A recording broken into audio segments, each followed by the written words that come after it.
बिहार में भूमिहीनों को सरकार बहुत जल्द जमीन उपलब्ध करवाएगी। इसके लिए भूमि सुधार एवं राजस्व मंत्री आलोक मेहता अपने कार्यों की समीक्षा के बाद पत्रकारों से बातचीत करते हुए कहा, सरकार उस दिशा में कार्य कर रही है जहां गरीब भूमिहीन जिनको घर बनाने की जगह नहीं है उन्हें सरकार बहुत जल्द जमीन उपलब्ध करवाएगी। इसके लिए सभी जिलों से डाटा मंगाया जा रहा है। मंत्री ने कहा कि विभाग ने अभी तक लगभग 4000 से अधिक कर्मचारियों की नियुक्ति की है और सभी कर्मचारी कार्य करना शुरू कर दिए हैं। बिहार में 5 पेज में सर्वे का काम होगा, अभी सर्वे का कार्य जारी है। मार्च 2024 तक सर्वे का काम पूरा करने का सरकार ने लक्ष्य भी निर्धारित की है।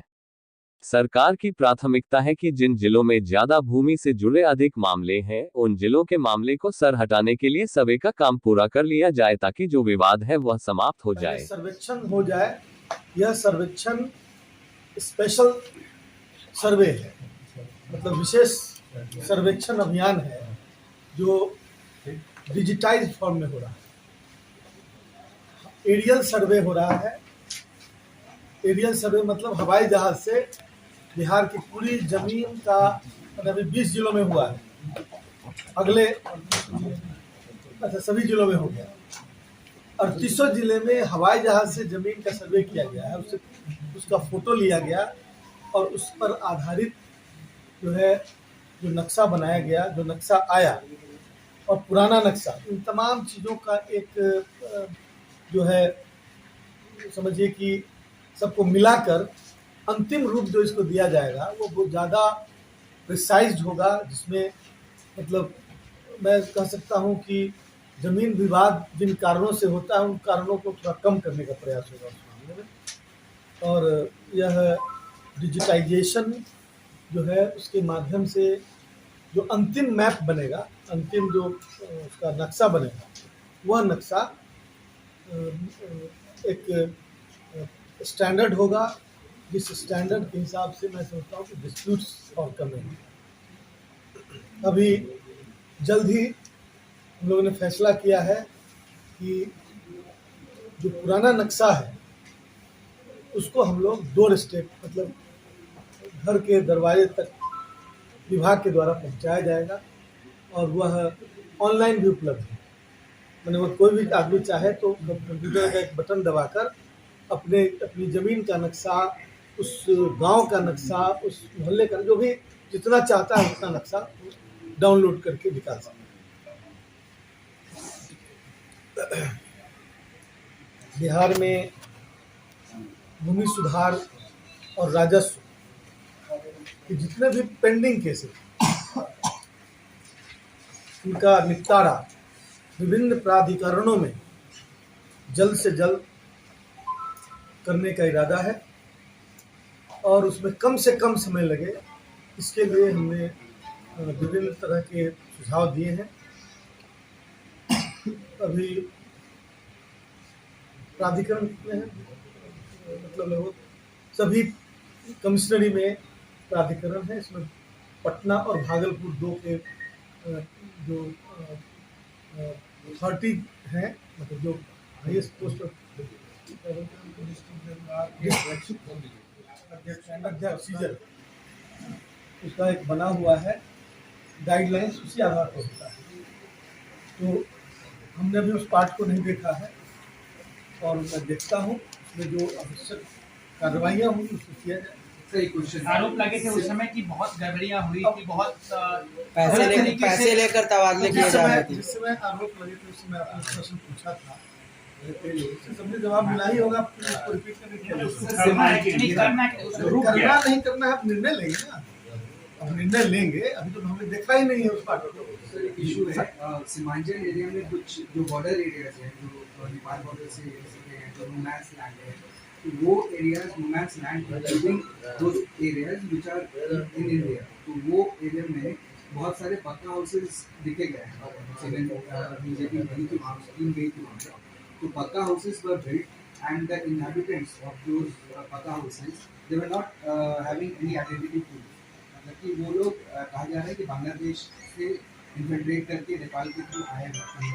तो वो लैंड का जो डिस्प्यूट है वहाँ पे, वो इस चीज़ को मैं उससे आपका रिएक्शन चाहता हूँ कि क्योंकि वो एक सिक्योरिटी इशू भी है, क्योंकि बॉर्डर एरिया है, पोरस बॉर्डर है, वहाँ फेंसिंग नहीं है, तो आराम से वहाँ से अंदर लोग आ जाते हैं and they have started building their houses there. So as far as security issues are concern, what are you going to do at the time? देखिए, ये जो एरियल सर्वे हो रहा है वो उसके माध्यम से बहुत प्रिसाइज फॉर्म में हम डिमार्केशन कर रहे हैं, तो उसी की तैयारी हो रही है। पहले हम ये डिमार्केट कर लें कि हमारा कहाँ तक क्या है, उसके बाद उस पर भी कार्रवाई की जाएगी। जो नियमानुसार जो भी उचित कार्रवाई है उसको किया जाएगा, और उसमें हमारे नेशनल सिक्योरिटी का मामला है उस पर भी हमारा ध्यान है। हम उसके संदर्भ में BSF से लेकर और तमाम जो इन सब लोगों से हम सर मस्जिद बना दिए गए हैं नो मैंस लैंड। वार्ता होगी, और हमारा जो लाइन है, हमारा जो बॉर्डर, उसको हम अपने सैटेलाइट, हम अपने एरियल सर्वे के माध्यम से सर एक प्रश्न था कि जब जब भूमि का संरक्षण होता है तब बहुत सारी समस्याएं उत्पन्न हो जाती हैं। ये जबकि 3 महीने के अंदर में रिकॉर्ड को रजिस्टर 2 को मेंटेन करना है, वो मेंटेन नहीं होता है, जिसके चलते जब जब सर्वे होता है बेवजह लिटिगेशन बढ़ता है। इस पर थोड़ा ध्यान देने की जरूरत है। बिल्कुल सही आपने कहा कि पहले सर्वे मैनुअल होता था, मैंने उसमें मानवीय भूलों की मात्रा ज़्यादा होती है कोई, लेकिन अब जो सर्वे हो रहा है वो बिल्कुल इस तरह से हो रहा है जिसमें भूल की संभावना बहुत कम है, और उसके बाद उसका प्रेसीजन, उसका जो एक मतलब मैं कह सकता हूँ कि ज़्यादा क्लियर और ज़्यादा साफ नक्शा बनेगा जमीन का, जिससे कि डिस्प्यूट की समाधान होगी। और उस नक्शे को जितना बढ़ाकर आप लेना चाहें, कंप्यूटर पर बैठ के उसको बढ़ा के और एक एक इंच उसका नाप सकते हैं उसके बाद। तो मैं समझता हूँ कि ये जो सर्वे है ये उस तरह का सर्वे है जिसमें मानवीय भूलों की मात्रा कम होगी, इसलिए ज़्यादा अच्छा सर्वे है। लेकिन जो कर्मचारियों मंत्री घोषणा किए थे कि हम हर जिले में मोदी नगर और तेजस नगर बनाएंगे, क्या उस योजना को आप आगे बढ़ाएंगे? मैंने उस योजना के बारे में अभी तक देखा नहीं है, और मैं समझता हूँ कि मैं देखूँगा, अच्छी चीज़ें होंगी तो उसे जरूर बढ़ाया जाएगा। अब नाम किसी का भी हो, लेकिन मैंने अच्छी चीज़ें हो इसको जरूर बढ़ाया। नीतीश नगर बनेगा, मोदी नगर नहीं बनेगा। जी, नीतीश नगर बनेगा, मोदी नगर नहीं बनेगा। अभी हम उसको रिव्यू करेंगे ना, क्या है, क्या नगर का मतलब है। हम तो ये तो ग्रामीण क्षेत्रों के सर्वे और मतलब राजस्व की बात हो रही है, सपोर्टिंग स्टाफ, उस स्तर पर आम लोगों को जो परेशानी होती है, जैसे रसीद कटाना, अब तो वो ऑनलाइन हो चुका है, तो उसमें अपेक्षाकृत मैंने परेशानियां कम हुई हैं, लेकिन दाखिल खारिज और किसी भी तरह का कंप्लेन, जो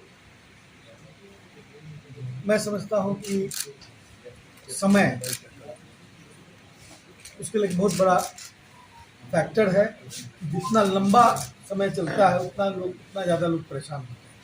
इसलिए जल्द से जल्द लोगों को न्याय मिले, गरीबों को न्याय मिले, इस बात की तरफ हमारा एम्फेसिस होगा, हमारा जोर होगा। हमारा जोर इस ओर भी होगा कि जो लोगों को बास्केट पर्चा मिला हुआ है और उनको ज़मीन से बेदखल कर दिया गया है, उसे हमने विभाग को निर्देश दिया है कि जल्द से जल्द वैसे लोगों को चिन्हित किया जाए और वैसी सूचना विभाग को मंगवाई जाए और उनको बास्केट पर्चा, उनको उनके अधिकार को दिलाया जाए।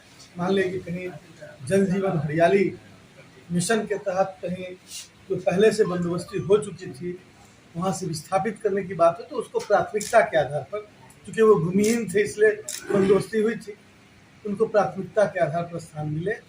और जो भूमिहीन है उनका भी सर्वे हमने कहा है कि 3 महीने के अंदर बिहार के भूमिहीनों की जो संख्या है और अलग अलग जगह क्या है, उनका एक सर्वे कराकर और रिपोर्ट हमने मंगवाया है विभाग में। हमारी प्राथमिकता होगी कि उन भूमिहीनों को जो 3 डिसमिल जमीन देने की, 3 से 5 डिसमिल जमीन देने की बात है, उस दिशा में हम कार्रवाई करें। साथ ही अभी बुदान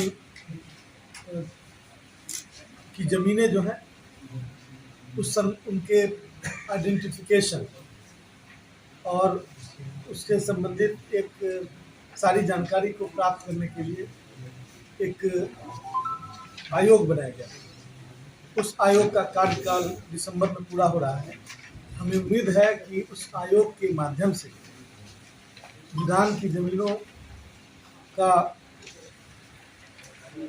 मतलब को चिन्हित किया जा सकेगा और बड़ी ही संख्या में जो भूमिहीन हमारे राज्य में है उन भूमिहीनों की